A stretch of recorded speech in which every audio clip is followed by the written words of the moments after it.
রাজনগর কামারচাক ইউনিয়নের বন্যা কবলিত মানুষের পাশে দাঁড়িয়েছেন মানবতার ফেরিওয়ালা, গরিব দুঃখী মেহনতি মানুষের বন্ধু, প্রশাসক জেলা পরিষদ মৌলভীবাজারের বিপি মিজানুর রহমান মিজান ভাই।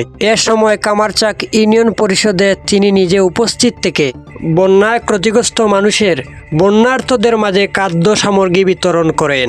সেই সময় উপস্থিত ছিলেন মৌলভীবাজার জেলা ও রাজনগর উপজেলা এবং কামারচাক ইউনিয়নের নেতৃবৃন্দ।